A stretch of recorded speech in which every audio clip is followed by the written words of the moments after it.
Bago natin simulan ang Part 1, nais ko munang magpasalamat ng taos-puso sa walang sawang suporta na ibinibigay ninyo sa ating YouTube channel. Sa mga nagustuhan ang ating video, huwag kalimutan mag-subscribe at i-click ang notification bell upang maging updated sa mga susunod pang video na ating gagawin. Noong panahong iyon, ang paligid ay natakpan ng dagat ng apoy, usok, at alikabok. Ang pagsilang ng bayani ay naganap sa isang maliit na nayon sa gitna ng dagat ng apoy. Isang batang lalaki ang muling isinilang. Ang lupa ay puno ng mga kagamitang pangsaka. Sa kontinente kung saan isinilang ang di mabilang na mga bayani, lumilipad ang usok at abo, na inilarawan sa marahas na paraan sa nobela. Isang lalaki sa gitna ng kanyang edad, na may mahabang puting buhok, ang mahinahong iniunat ang kanyang kamay pasulong matapos makatakas mula sa madilim na kagubatan. Naranasan ng pangunahing tauhan, ang ating bida, ang pagmamahal ng tao. Tila iyon ang kanyang alaala ng nakaraan. Ang mga tao sa maliit na nayon ay malumanay siyang tinanggap, at ang mga taong tinawag niyang mga kaibigan at pamilya sa nayong Heres. Ngunit bumalik siya sa realidad. Nang siya'y bumalik sa nayong iyon, nakita niya ang lahat na pinaslang. Unti-unting bumagal ang kanyang mga hakbang, at nalaglag ang basket na hawak niya. Tumigil ang ating bida at tinitigan ang tanawin ng pagkawasak. Hindi niya mapigil ang makaramdam ng matinding lungkot. Ang buong nayon ay minasacre ng isang misteryosong organisasyon. Nanatili siyang tahimik, kahit na siya'y malakas at nabuhay sa madilim na kagubatan ng mahigit 10 taon. Dahan-daang lumapit ang ating bida sa katawan ng lalaking may puting buhok. Isang inosente at mabait na Choi Han ang hindi man lang nakapagligtas ng niisang buhay. Siya'y nanatiling tahimik, hindi makapagsalita. Kinagat niya ang kanyang labi, sinikip ang mga ngipin, at naningkit ang mga mata sa galit habang nakatingin sa unahan. Ngunit sa kauna-unahang pagkakataon sa kanyang buhay, nakapatay siya ng tao. Mabilis siyang sumugod sa isang misteryosong tao at buong lakas na sinaksak ito gamit ang kanyang espada. Hindi nakareact ang kalaban at napasigaw, "Oh!"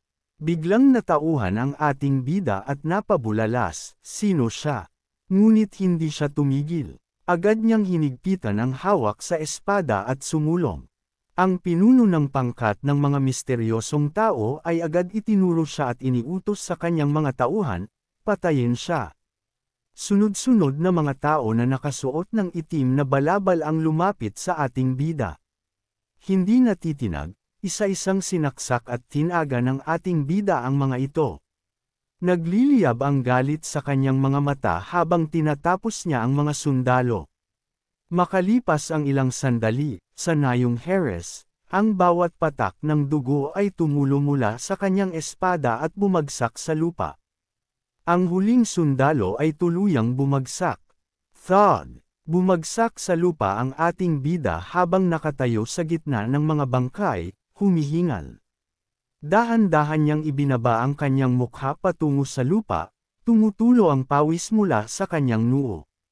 Matapos niyang wasakin ang misteryosong organisasyon, nagbalik siya sa kanyang sarili.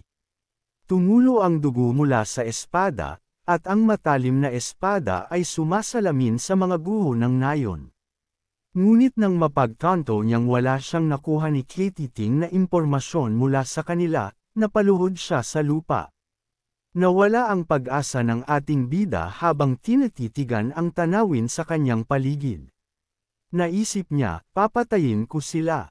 Ang katawan ng ating bida ay puno ng sugat. Habang pinagmamasdan ang paligid, nagkaroon siya ng matinding paninindigan sa kanyang puso, papatayin ko ang lahat ng gumawa ng ganitong kalagayan. Tumalikod ang ating bida at nagsimulang maglakad palayo. Matapos niyang pumatay ng tao sa unang pagkakataon, natutunan din niya kung ano ang tunay na kalungkutan. Napansin niya ang isang gintong badge na inukit na may hugis pagong. Umalis ang ating bida sa nayon at tumungo sa lungsod sa gitnang bahagi ng Hos Weston.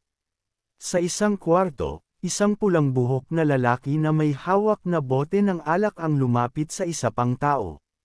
Sa isang biglaang pagkakataon, nalaman na ang pulang buhok na lalaki ay si Kale, isang basagulero na sinusubukang makipag-usap sa ating bida.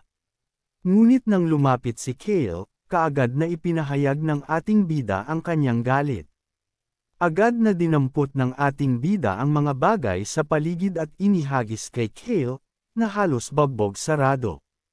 Ilang sandali pa, ang pulang buhok na lalaki ay lumapit sa salamin, hinaplos ang kanyang buhok, at naisip, hindi ba ito si Kale Henitos? Nabalik ang kanyang mga alaala.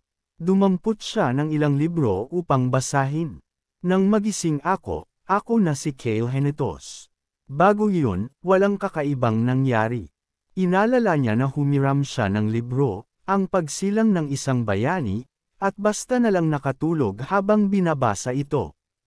Ang pulang buhok na lalaki, na may bahagyang nahihiyang ekspresyon, ay muling lumapit sa salamin at masusing tumingin. Pag-aangkin ba ito? Sa oras na iyon, wala siyang suot kundi isang tuwalya. Hinawakan niya ang salamin at naisip, napakasama nito. Mukha ko bang si Kale? Sa kabanata 1 ng pagsilang ng isang bayani, si Kale Henitos ay isang maliit na kontrabida lamang na may layuning itampok ang ating bida. Sa silid na iyon, patuloy na lumalabas ang usok, na tila nasa isang marangyang palasyo. Relax si Kale Henitos habang nakahiga sa isang bathtub, ini-enjoy ang sitwasyon. Habang naliligo, napaisip siya, hindi naman ito masama. Sumandal siya sa bathtub at sinabi, wala naman akong iniintindi. Isa akong ulila na walang pera. Pag-ibig, buhay. Wala naman akong kahit sino na pagsasakripisyuhan. Ang mabuhay ng simple araw-araw ay nasa akin. Basta't hindi patay, iyon na ang buhay ko bilang si Kim Roxo. Biglang dahan daw ang iminulat ni Kale ang kanyang mga mata at nag-isip ng kaunti. Hindi ako pwedeng mamatay dito. Sumandal si Kale sa bathtub at itinaas ang kanyang katawan. Ayokong magkaroon ng masakit na kamatayan. Kahit na hindi maganda ang buhay na ito, mas maayos pa rin ang mundong ito kaysa sa kabila. Agad niyang inabot ang ilalim ng tubig at hinipo ang kanyang katawan. Walang kahit isang peklat, hinawakan ni Kale ang kanyang baba at nag-isip. Ibig sabihin, wala pa akong nagagawang gulo sa ating bida. Inalala niya ang eksenang nalasing siya noong nakaraan. Sa bahay kung saan naninirahan ang pamilya ng konde bilang pamilya ni Kale Henitos, nalasing siya at naging marahas bago niya makilala ang ating bida. Kaya siya nagkaroon ng peklat. Tumagilid ang mukha ni Kale at bahagyang ngumiti. Dahil lang inisip niyang hindi masarap ang alak, sabi niya. Totoo nga, napabuntong hininga siya sa pagkadismaya habang nasa palasyo. Matapos ang nangyaring iyon, nalaman niya kung ano ang nangyari kay Kale. Inisip niya ang imahe ng ating bida. Dumaan ang ating bida sa ilang pagsubok bago makaharap si Gon.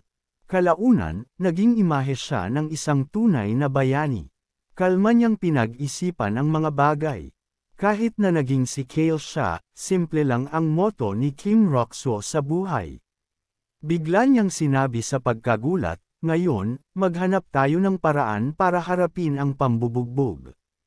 Lumabas si Kale mula sa bathtub. Kung naiwasan ko ang aksidenteng iyon, tiyak na magpapatuloy siya sa kanyang landas. Habang palabas ng pinto, naisip niya sa sarili, kailangan kong mag-ingat para mabuhay ng mas matagal. Inabot ni Kale ang tuwalya. Iwasan ang sakit at maghanap ng saya sa buhay. Isinampay niya ang scarf sa kanyang leeg at nag-isip, dahan-dahan lang. Buti na lang at naaalala ko pa ang buong unang bahagi ng nobela. Itinaas ni Kale ang kanyang kamay, at hinaplos ang kanyang buhok. Mukhang kakayanin ito, naisip niya, na bahagyang ngumiti.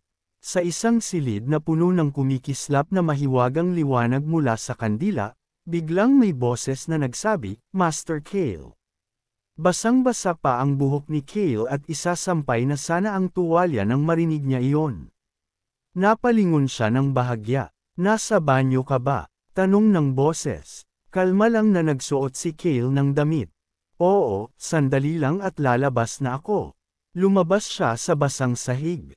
Sa harapan niya ay isang matandang lalaki na may kulay abong buhok, maayos na nakabihis, at may suot na guwantes.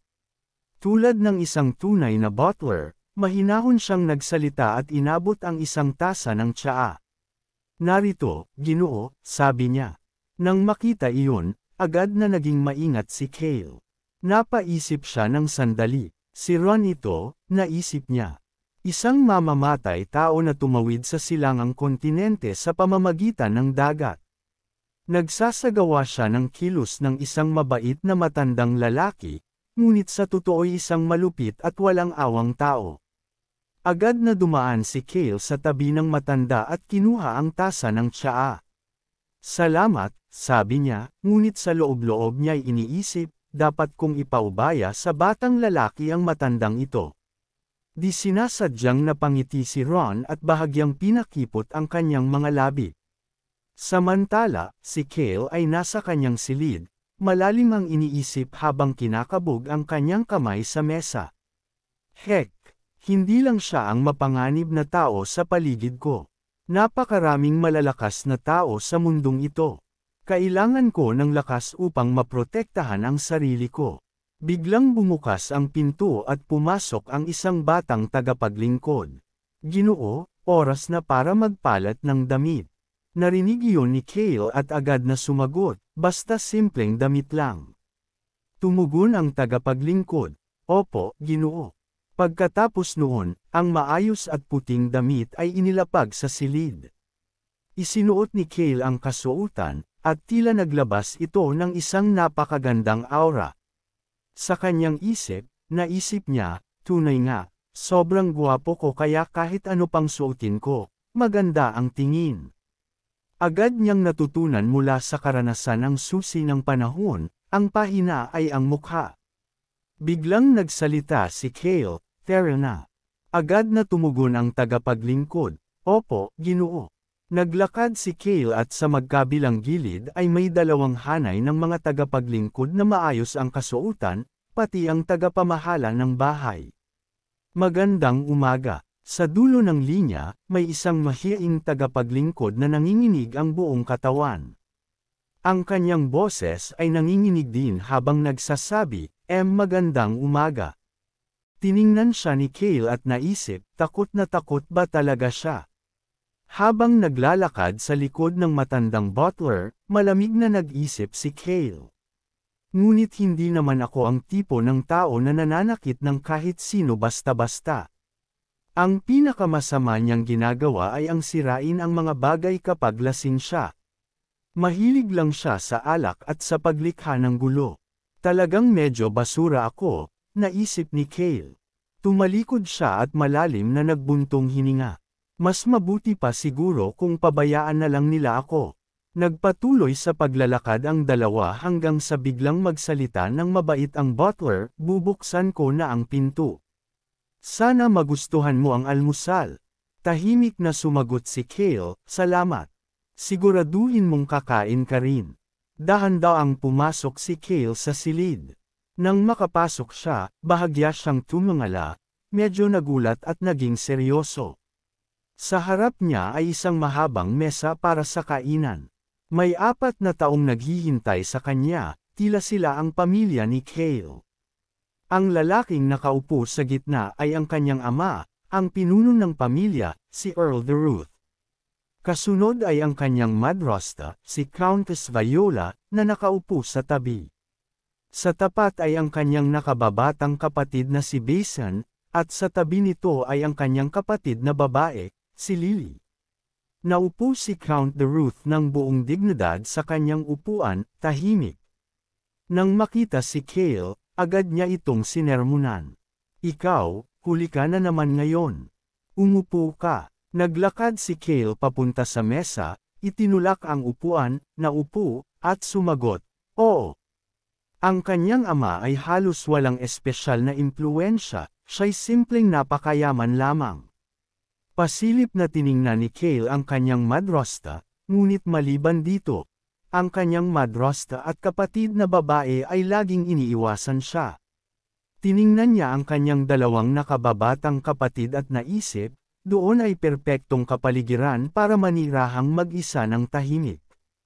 Nararamdaman niya ang nakatatakot na aura sa harap. Naisip niya, maliban sa mga titig nila. Habang nasa pagkain, tinanong niya ang Count kung mayroon itong nais sabihin. Agad itong sumagot, wala naman. Maingat niyang kumuha ng pagkain mula sa plato gamit ang tinidor. Siguro naiilang sila sa harap ko, kaya't magmadali na lang akong kumain at umalis dito. Dinala niya ang pagkain sa kanyang bibig at naramdaman niyang napakasarap ng sausage na iyon. Mahina siyang ngumiti. Biglang may nahulog na chopstick sa sahig. Ang batang si Basin na nasa tabi niya ay namutla at nataranta. Sa isip nito, ngumiti ba siya?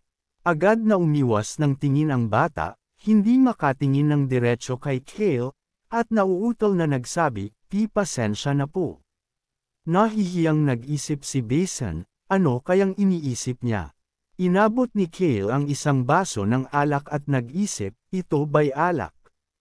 Inilapit niya ang baso sa kanyang mukha at inamoy ito. Dahan-dahan ang ininom ni Kale ang alak at saka ito ibinaba. Hindi niya pinansin ang mga titig ng lahat. Muli niyang dinala ang pagkain sa kanyang bibig at tinamasa ito. Biglang may narinig siyang boses na nagsabing, Agad niyang sinagot, napakasarap.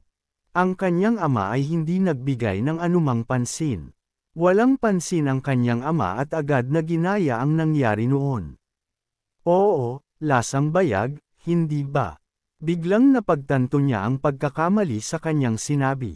Mabilis niyang itinaas ang kanyang mukha, halatang balisa, at nagsabing, nasabi mo bang masarap iyon?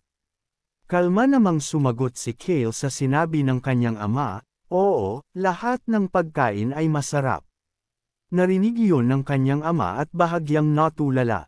Inabot nito ang kamay at malugod na nagsabing, oo, masarap. Mabuti naman at nagustuhan mo ang pagkain. Malamig na tugon ni Kale, oo, marami rin akong nakakain. Ang buong pamilya ay sabay na kumain. Habang kumakain, isang ideya ang pumasok sa isip ni Kale. Ang sarap pala maging sobrang tao sa isang pamilya. Hindi nila ako pinapuna sa kawalan ko ng galang. At isa pa, hindi ko dapat galitin si Basin. Kumuha siya ng isang piraso ng pagkain at inihanda itong kainin. Mas pipiliin kong gamitin ang posisyon ko para maglibot sa mapayapang mga lugar kaysa mamuno sa isang komplikadong teritoryo.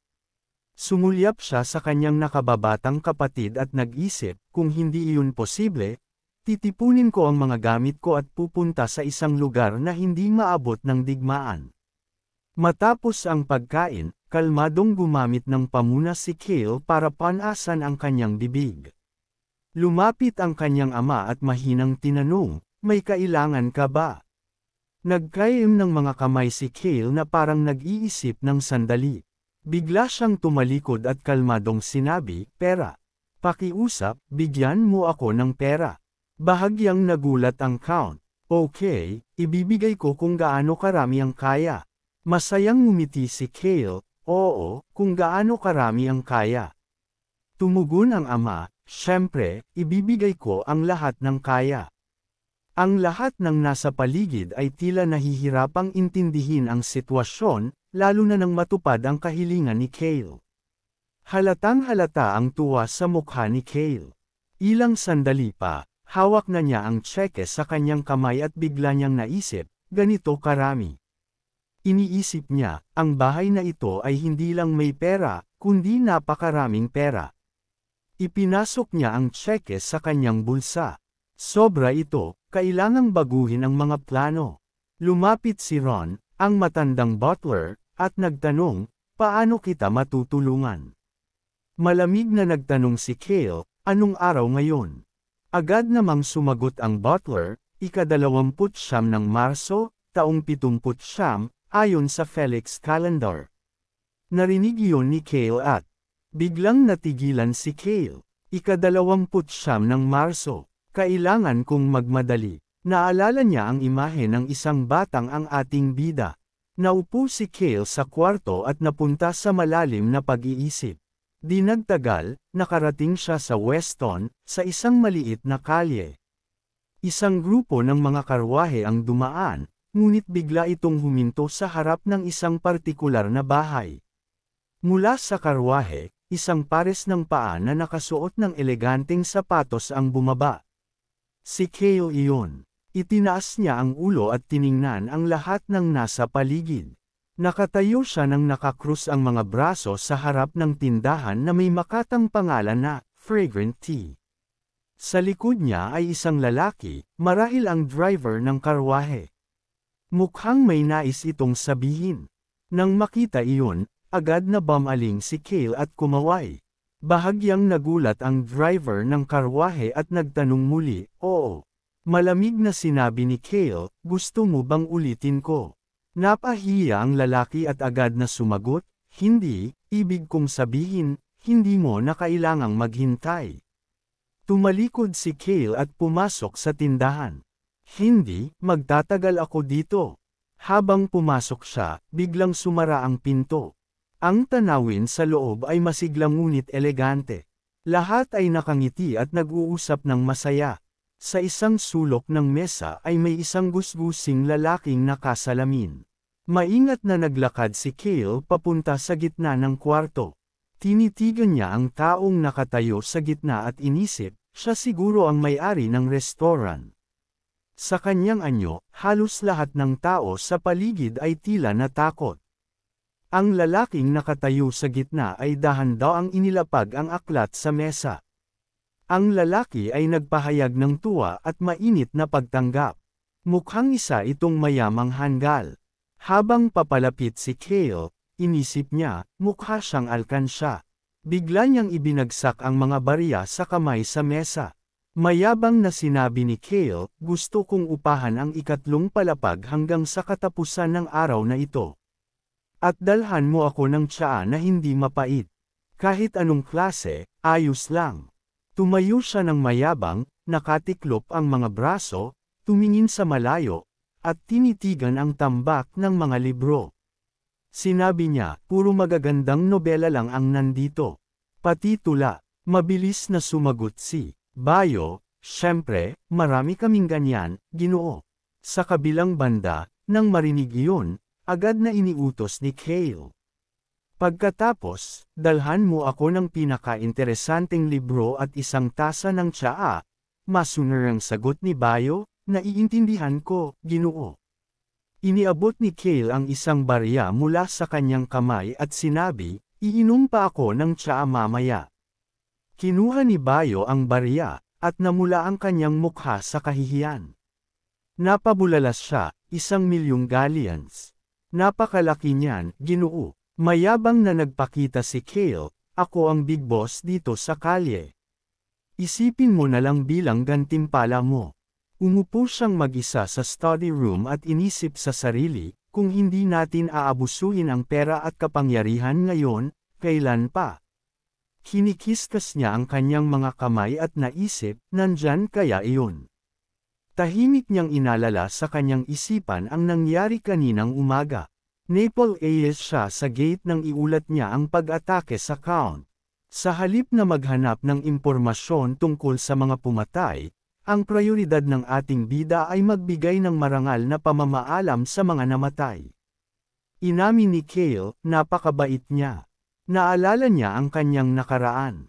Bakit kailangan ng mga pinuno tulad natin na magmalasakit sa mga walang kwentang tao sa labas?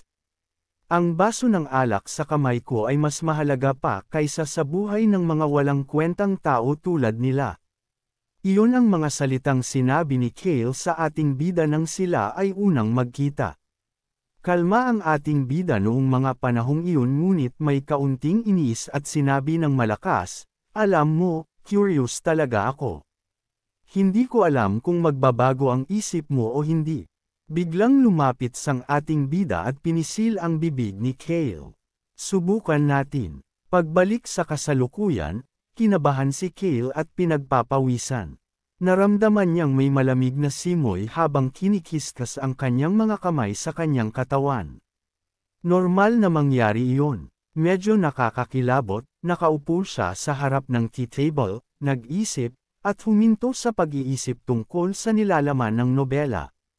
Bigla niyang iminulat ang kanyang mga mata, parang may nadiskubre. Mula sa malayo, may nakita siyang figure sa ibaba, malapit sa mga guard na nagbabantay sa gate. Nakilala niya ito bilang si Choi Han.